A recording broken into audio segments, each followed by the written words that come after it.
antimicrobial, antibacterial pipe. Kaya yung mga tubo na nakakonect sa mga building sa iyo, malilinis.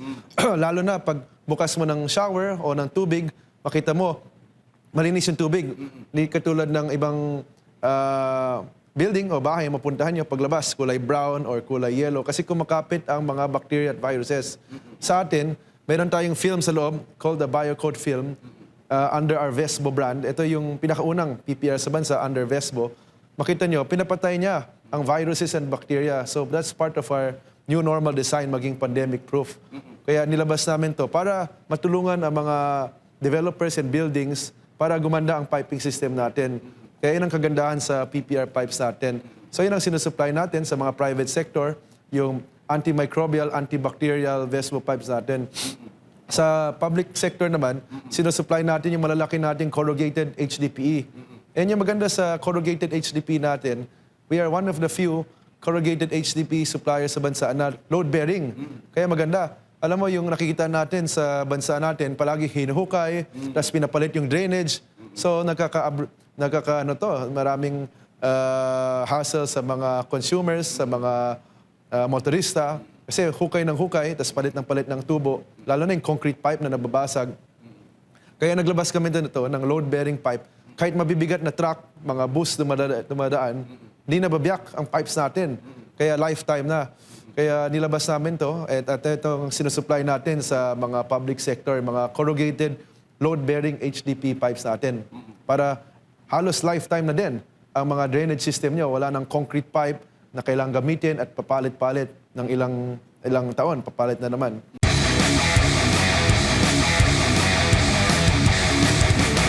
Gaano na ba katagal itong grupo, itong samahan po ninyo ng mga construction suppliers dito sa Pilipinas? Tagal na kami.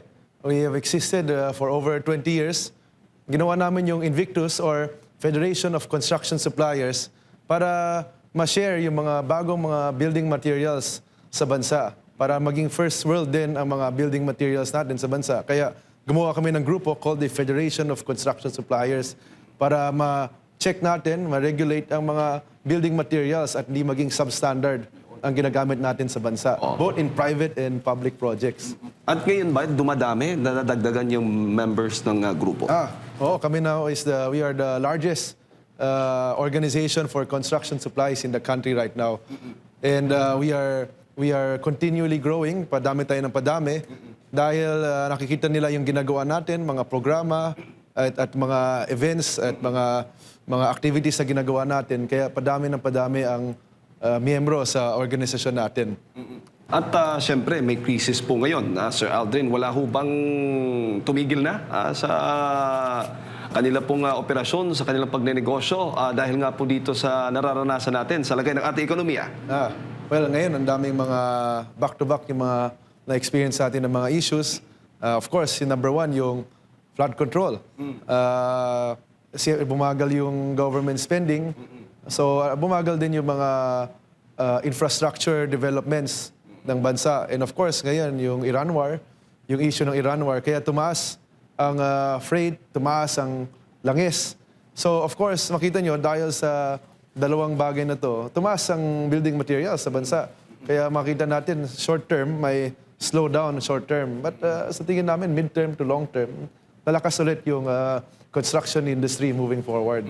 Gaano kalaki po ang naidagdag po ngayon matapos nga nitong kaugnay nga dito sa issue ng krisis sa Middle East, itong mga pagtaas po ng presyo ng langis sa inyo pong samahan?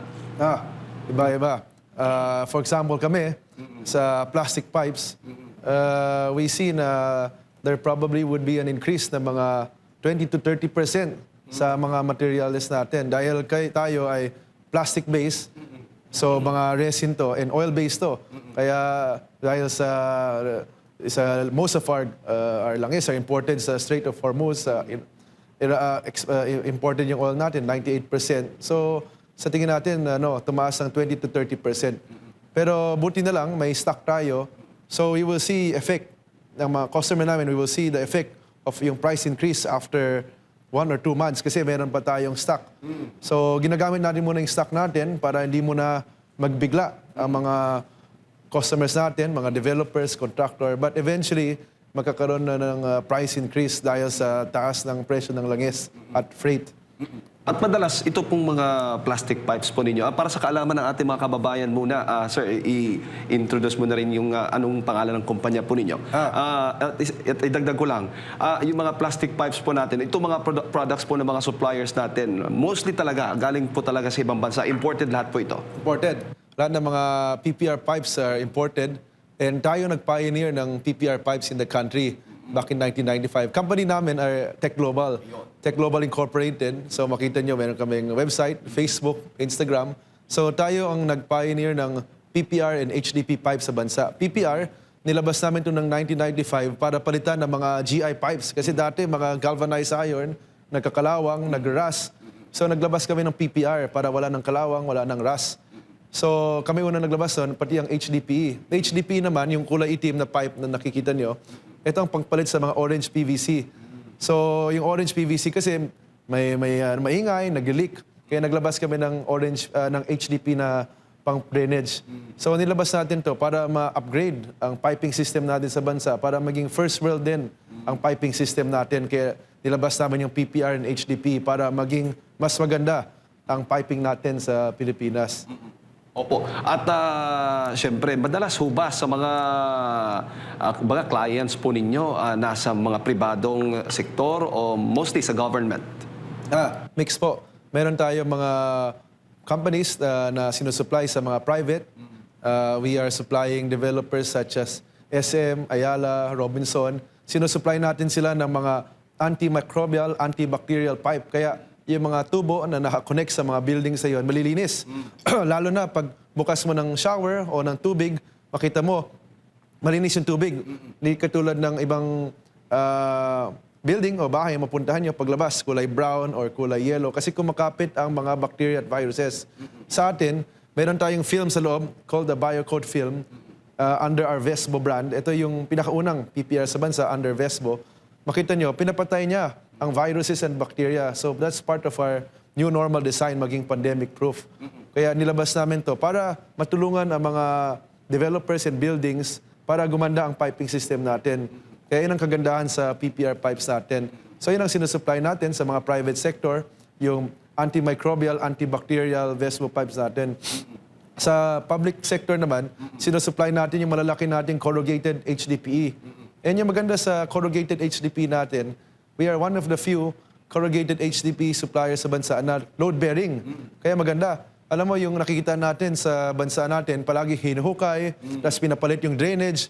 So, maraming hassle sa mga consumers, sa mga motorista. Kasi hukay ng hukay, tapos palit ng tubo. Lalo na yung concrete pipe na nababasag. Kaya naglabas kami doon ito ng load-bearing pipe. Kahit mabibigat na truck, mga bus dumadaan, hindi nababiyak ang pipes natin. Kaya lifetime na. Kaya nilabas namin to at itong sinusupply natin sa mga public sector, mga corrugated load-bearing HDPE pipes natin. Para halos lifetime na din ang mga drainage system nyo. Wala ng concrete pipe na kailangang gamitin at papalit-palit ng ilang taon. Papalit na naman. Opo. At nabanggit mo, madalas sa inyo pala mga pribadong sektor, may mga yung mga proyekto ba nila, mga infrastructure projects dito sa private sector ay tuloy-tuloy naman kahit sa gitna nga ng krisis natin ngayon at ito nga pagtaas ng presyo. Nakita namin sa association namin na yung mga developers ngayon, yung mga private developers, they are shifting to other kinds of development. Kasi ngayon, nakita nila may oversupply. May oversupply sa mga condominiums, residential condominiums. Lalo na may ibang developers, may vacancy na may inventory na 25%, 30%. That's why some are shifting to logistics or data centers. Yun ang nangyayari ngayon kasi meron ngang oversupply. So some are shifting to malls, to data centers, to logistics na development, hotels. So, dahil may oversupply ngayon ng mga condominiums, yun ang nangyayari ngayon sa pribadong sektor. May oversupply dahil hindi pa nagkakaroon ng mga projects, parang ganon. Well, sabay-sabay nag-develop, mga developers. So, maraming inventory. So ngayon, maraming inventory in certain areas, pero sa ibang areas, okay naman yung pagbenta ng condominium. Pero sa ibang areas, may oversupply kasi ang daming sabay-sabay nag-develop. So yung iba, nagsishift nga sa hotel. Ang daming mga branded operators pumapasok sa bansa, like Marriott, Hilton, Accor, ang dami pumapasok. And which is good sa bansa natin, ang daming mga foreign brands na pumapasok. So tataas yung tourism din ng bansa dahil may access na to these foreign operators. Bago ko ipasok kay Partner Admar, so madalas mataas po yung market ng mga construction suppliers dito sa Metro Manila. Oo, tumataas ngayon. Pero we see that hopefully temporary dahil lang sa Iran war. Pero kung nabukas ulit yung Strait of Hormuz and maging mas okay yung issue sa Iran war, we feel construction materials will stabilize to the rates before. So we see hopefully short-term lang ang problema na to ng price increase. At maraming suppliers naman may existing stock. So hopefully short-term lang ang pagtaas para hindi masyado maagrebado yung mga development here sa bansa natin. Opo, Sir Aldrin, good morning. Sa panahon or sa gitna po ng krisis ngayon, ano po yung maipapayo ninyo sa mga kababayan nating gusto pong magpatayo ng bahay na makatitipid pa rin sila or parang wala nang alalahanin pa? Kasi pwede silang mag-solo sila, mag-DIY ba sila or kukuha na lang ba sa loob ng subdivision? O ano ba ang mas mainam po, lalo na sa panahon ngayon ng krisis? Well, ngayon, marami naman available na developments na mabibili mga tao, lalo na yung mga socialized or economic housing. And sa tingin ko, para di sila magkaroon ng problema, pwede sila bumili ng ready-made na subdivision na sa mga developers na to. Kasi mga developers, meron silang economies of scale. So nabibili nila yung mga materials, wholesale. So mas mura nila nagagawa yung bahay. So sa tingin ko, mas makakatipid sila. Bumili sila sa subdivision, pero pumili nila sila ng developer na marunong gumawa. Para at least meron ng kalye, meron ng drainage, di ba? Kaysa mag-DIY, hindi mo nyo kailangan kumuha pa kayo ng architect, kumuha pa kayo ng engineer. So, tapos piecemeal pa. So, matatagalan talaga. So, na maganda sana is kumuha na lang sila sa developer para mabawasan din yung inventory ng developer. And at the same time, meron mag-guarantee ng bahay nila. Kaysa sila mismo mag-guarantee, baka magkaroon pa ng madaming problema. So, mas mainam sana na mag-vetting sila ng mga developer at magpili na lang doon. Tapos, marami naman financing program ngayon. Lalo na maraming inventory, pwede nila pahabaan ang payment program sila. So, yun ang masasuggest ko na pwede gawin ng iba. Para maganda yung bahay nila, lifetime. Kasi yung iba, makikita nila, kung may budget, pabili ng mga hollow block, bibili ng pintura, di ba? Pero kung ginawa nyo yung bahay nyo, piece by piece, magkakaroon ng madaming problema kasi minsan tagulan, taginit, tapos di naka-enclose yung bahay. So, eventually, magkakaroon ng madaming problems sa construction. Magkakaroon ng structural problems and other structural integrity problems. So, mas maganda, nakahanap sila ng developer na makakatrabaho nila. Opo. Based po ba sa inyong research? Kasi di ba meron tayong mga pabahay din ng government. Pero bakit tila ayaw din ng mga ilan sa ating mga kababayan to the point na nabibigyan sila, ginagawa nila, it's either binenta lang nila. Kumbaga ito yung mga inilipat mula sa subject sila, no? na mailipat doon sa mismo pabahay ng government. Pero yung iba pa rin parang bumabalik pa rin sila kasi may mga problema ba doon? Walang mga tawag dito, yung parang napakalayo doon sa kanilang, yun yung common na kanilang nirarason po, Sir Aldrin.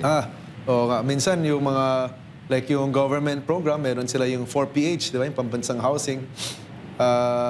Meron na, yung iba minsan malayo. Pero alam ko yung ginagawa ngayon, let's say yung sa Department of Housing, meron silang, alam ko na 4PH programa. Alam ko ginagawa nila as much as possible within Metro Manila pero vertical. Kasi yun ang nagiging problema, may nagiging malayo. So ngayon, kailangan sila mag-travel ng malayo din and mataas yung presyo ng mga langis din ngayon. So kailangan na lang maghanap sila ng meron din na sa within Metro Manila. Kasi madami na ginagawa ngayon na vertical na sa within Metro Manila. At mas maganda to kasi at least within a certain, certain standards yung mga 4PH na development. And sa tingin ko, magaganda naman yung mga development na to. Marami akong kilalang mga developers at contractors ng 4PH mahuhusay naman yung paggawa nila. So, kailangan na lang nila humanap doon within Metro Manila para hindi matagal yung travel time nila. Lalo na ngayon, mahal yung mga langis. Tama, tama.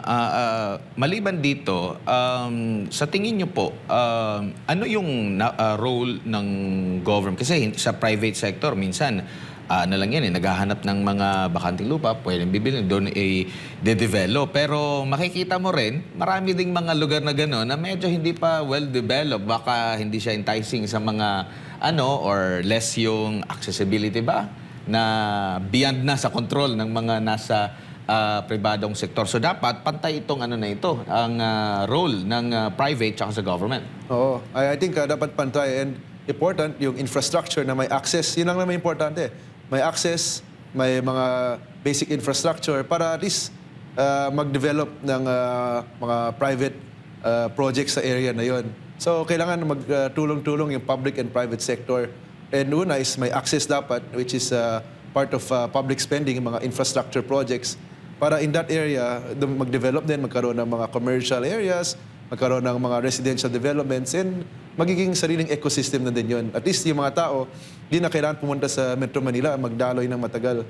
So yun ang importante, may private and public cooperation. And important, may access yung private area doon, let's say mag-develop, may mga public infrastructure ready para mag-develop ng mga private developments there, mga townships, di ba? May sinasabing townships, may complete na. Dapat may mga malls na, may mga condominium, meron mga commercial area. Opo. Bilang kayo po ay nasa sektor po ng supplier sa construction, ang Pilipinas po, hindi na, kumbaga, nagiging, na sa atin, kumbaga, hindi na rare na nagkakaroon tayo ng lindol dito. No? Nakita natin, na-witness natin yan sa iba't ibang bahagi ng bansa, mga nasisirang mga buildings, mga bahay, and nabubuksan agad yung istorya na baka substandard tong mga materyales natin dito. Kumbaga, nasa ano rin po ba yan? Nasa quality or talagang walang makakatalo doon sa lindol talaga? Or kailan tayo kaya magiging earthquake-proof yung ating mga construction supplies ba? Or ano po yung paliwanag niyan, Sir? Well, hindi ko, yung maganda naman yung building code ng bansa. Actually, very, if na-follow natin yung building code, over-design pa nga yan eh. Kaya magiging earthquake resilient mga buildings natin. Sa tingin ko na lang may ibang buildings affected ng lindol dahil di okay yung paggawa. Tinipid yung mga columns, tinipid yung mga beams, di ba? Substandard. Kaya importante na i-check na mabuti na yung mga columns and beams according to standard talaga, and wag magtipid sa materyales. Yun ang pinupush namin. Yun ang advocacy ng grupo natin, yung sa Federation of Construction Suppliers, na i-upgrade ang building materials industry na maging world-class. Kasi ngayon, maraming substandard pumapasok sa bansa natin, mga smuggled goods, mga cheap na products na low quality, and mga dahil gawa sa cheap technology and cheap na labor. Yun ang importante na kaya minamarket natin yung mga produkto natin sa mga architects, contractors, developers para ma-upgrade ang mga building materials at maiwasan ang mga ganitong problema na pag naglindol may mangyari o kung may sunog, may mangyari, di ba? At least yung mga developments natin, buildings natin will be disaster resilient sa mga earthquakes and mga fire dahil sa mga tulong ng mga building materials natin. Kaya let's say isa sa grupo natin, meron kaming miyembro na meron silang anti-earthquake device, mga base isolation. So kahit may lindol, di affected yung building kasi sa baba lang gumagalaw. Sa taas, di affected. So mayroong ganong technology na maganda na pinapa-introduce natin sa mga architects and developers para magamit din sa mga building sila. And itong technology ginagamit sa Japan. So since tayo, we are in the tropical area, maraming lindol, magandang gamitin ng technology na to, yung mga base isolation, earthquake plates para hindi maging affected na mga lindol ang mga buildings natin. Lalo na matataas sa building, mataas sa floor, mararamdaman nyo talaga na lumilindol. So may mga ganong technology na maganda ipasok sa mga bagong buildings ngayon para at least maging world-class din ang buildings natin. Yan ang kailangan mangyari para at least mga buildings natin sa bansa maalala at makakadala din ng mga turista. Tama. Opo, dito naman po sa usaping sa residential naman po, Sir Aldrin. Kasi alam natin, kasi nga, crisis and kaya napag-usapan natin kanina, nagdi-DIY na lang sila. No, kumbaga dito muna pag nakaipon, hollow block muna yung tapos ganito pintura na naman, tapos tsaka na lang yung finishing. Paano nila malalaman na kanilang bibilhing mga construction supplies ay hindi substandard? Kasi alam niyo naman po pag sinabi nilang, "Uy, mura dito." Okay siguro ito or hindi naman nila nakikita yan. Basta nakikita nila na bakal to, okay to. Paano kaya nila ma-insure yan? Hindi naman po yan sila talagang kung ano lang yung malapit sa kanila na hardware o yung mga ganun po. Oo nga. Kasi mga ganun yung mga iba, saan mura, doon sila bumibili. Pero actually, let's say, mga bakal, may mga schedule yan eh. Schedule 20, 40, 80. And minsan yung mga regular na consumers, di nila alam na yung binibili nila is substandard. So, well, one is kailangan maganda. Makita nila yung ibang produkto, hindi lahat ng produkto, ibang produkto are covered under sa mga PS mark ng Department of Trade. Yun ang number one. Number two, siyempre kailangan mag-research din sila ng sarili nila kung gagawa ng bahay, anong klaseng hollow block gamitin, anong klaseng pintura, anong klaseng mga tubo ang gamitin, di ba? Number three, pwede din sila sumali sa mga aktibidad ng mga grupo natin para makita ano yung mga halosan ng mga building materials sa grupo namin eh. Para makita nila ano yung mga building materials na pwede nila gamitin para sa bahay nila. Kaya yung sa atin naman, yung mga members ng grupo natin, affordable and quality yung mga building materials. Kaya maraming mga developers gumagamit. And number four, kung may kailangan silang tubo, bilhin na lang nila sa akin para makatipid din sila. Wala na silang problema. Opo. Pag bilhin na lang tubo ko, lifetime na. Ayun. And kaya natin warranty kahit after 50 years, dito pa ako. Abo. Sir, kung ikukumpara naman natin yung kung bibili sila ng property or kagaya nito, bahay or gusali ba, ang comparison po, ang Pilipinas sa ibang mga bansa, nasa ang level ba tayo sa pagiging abot kaya? Well, masasabi ko yung, for example, mga presyo ng mga projects ngayon, mas mahal tayo sa, let's say, ibang bansa, let's say, compared to Malaysia. Ibang kaibigan ko bumili ng mga properties sa Malaysia, condominiums, dahil mas mura yung material cost and mas yung building code nila also requires probably less different yung building code nila, kaya baka less materials din, kaya mas mura. Pero of course, compared to other countries, mas mura tayo, let's say, compared sa Hong Kong or mga other ASEAN countries. So probably nasa gitna po tayo. At yun ang and this is brought by several factors nga. Let's say, one is the type of yung building code natin. Pangalawa is yung materials natin. Yun doon nagva-vary po yung mga presyo ng mga binibili nating condominium, presyo ng binibili nating subdivisions. At sa Philippines, probably nasa gitna po tayo. Yun ang diferensya natin sa ibang bansa, no? Pero yung mga ibang kaibigan ko, bumibili sa Malaysia, bumibili sa Dubai, kasi nakita nila magandang investment din and they wanted to diversify their funds. So bumibili din sila doon.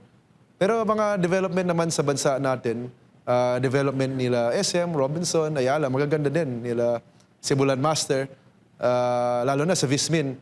Magaganda yung mga development ni Sibulan Master din. Kaya makikita natin ang inventory nila, mabilis maubos din. Ang bilis maubos yung mga inventory nila.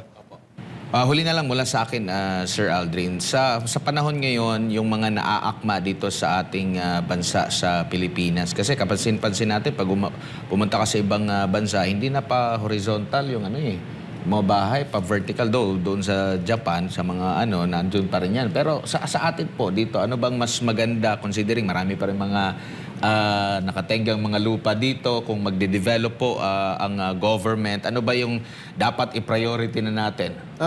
Well, sa tingin ko, in parallel naman dapat yan eh. Meron kang vertical, meron kang horizontal. Lalo na sa mga areas na marami pang space, pwede na, maganda i-develop siya ng horizontal. Pero sa Metro Manila, talaga ito ay vertical dahil mahal ang lupa. Usually, kailangan i-unlock mo yung value ng lupa, highest and best use natin, ano yung highest and best potential ng lupa. So usually within mga CBDs and Metro Manila, vertical na yan sa mga CBDs. Pero sa mga areas na mas mura ang lupa, lalo na sa provincial areas, ay ang mga projects na akma dito ay mga horizontal developments. So, depende sa klase ng lupa and paano natin makukuha ang biggest value, ang highest and best use ng lupa, ang value ng lupa. Kaya, depende pa rin yan sa klase ng lupa at doon natin malalaman anong klaseng development ang magagawa natin sa lupa na yon. Opo. At sa ganitong mga sitwasyon ngayon, Sir Aldrin, lalo may krisis tayo at hindi natin alam kung hanggang kailan pa ito matatapos. Sa tingin mo, dapat nang palakasin yung local production natin ng mga construction supplies? Kaya na ba ng Pilipinas? Ganun? Well, yung ibang mga construction supplies are local already, yung mga kaya natin. And maganda yun kasi readily accessible. So yun ang importante, yung mga construction materials, readily accessible, mabilis yung manufacturing or may stock ang supplier para at least hindi matenga yung mga project. Kaya ngayon, one of the trends sa construction is more sustainable products, more innovative, para at least gumanda nga yung building. At pangalawa, mas modular para mabilis ang construction kasi mahal ang labor, kaya kailangan mabilis. Like, for example, mga precast panel, sinasalpak na lang para ang bilis, di ba? So yun ang mga trends ngayon, kailangan sustainable and innovative. At pangalawa, modular at efficient para maganda yung paggawa ng building at mabilis. At may panawagan ho ba kayo sa gobyerno paano maibsan naman yung bigat na nararanasan din? No? Yung epekto ng krisis ngayon, lalo na sa mga construction suppliers? Well, masasabi natin, ang grupo natin ay kung anong kailangang suporta ng gobyerno ay ready ang grupo natin mag-support para at least ma-alleviate yung mga current pressure, economic pressure, pricing pressure, at magawa natin ang kailangan natin gawin para matulungan ang bansa natin. Kaya sa amin, in our way, we are also, buti na lang may stock tayo at hindi natin pinapasa pa sa consumer ang price increase. Para at least matulungan ang mga kapwa Pilipino natin. Ganon tayong company, hindi tayo opportunista na tataas kagad ng presyo. At pangalawa, tuloy-tuloy pa rin ang CSR namin, ang pagsuporta sa mga areas na lalo na walang access sa clean water. Nililinya natin ang mga tubo para at least meron silang access sa clean and potable water. Ito ang sarili nating programa under sa kumpanya natin para at least may access pa rin. Lalo na ngayon, tag-init, may access sila sa tubig na malinis at maiinom nila. Siguro, huling mensahe po ninyo, Sir Aldrin, sa ating mga kababayan, paano ho ba makontak sa mga interesado din po doon sa mga antibacterial na mga pipes po ninyo? May mga komento kasi dito, meron palang ganon. Tayo lang meron. In the Philippines, tayo ang nag-pioneer ng antimicrobial at antibacterial pipes. Kaya pwede nila i-contact kami through our website or sa Facebook o Instagram natin. Landlines natin yan doon, ang mobile numbers natin yan doon. So, anytime, pwede nila ma-contact tayo. At ang products natin are available in nationwide sa mga Home Depot partners natin, katulad ni Wilcon, ni MC Home, All Home, Ace. So, accessible ang products natin nationwide. And at the same time, pwede nila bilhin kahit anong depot or mga hardware stores. So, or pwede nila kami contact din kung may inquiries sila. So, para at least makakuha din sila ng abot kaya na presyo ng antibacterial at antimicrobial pipe sila. At matutuwa sila, pag ginamit nila to sa bahay nila, una, abot kaya at pangalawa, wala na silang problema. Pag install nito, wala na silang problema. Malinis pa ang tubig nila at gaganda pa ang gaganda ng kukurtis ng nila. Kurtis sila dahil ito yung tubig na ginagamit nyo pang shower at pagtubig at paghugas ng kamay. Gaganda ang skin at gaganda ang health nyo dahil sa produkto nating pipes na antimicrobial and antibacterial. Yan. Maraming salamat, Sir Aldrin, sa inyo po oras at sa Maraming pagbibigay salamat ng po. impormasyon. Maraming salamat at thank you for having me.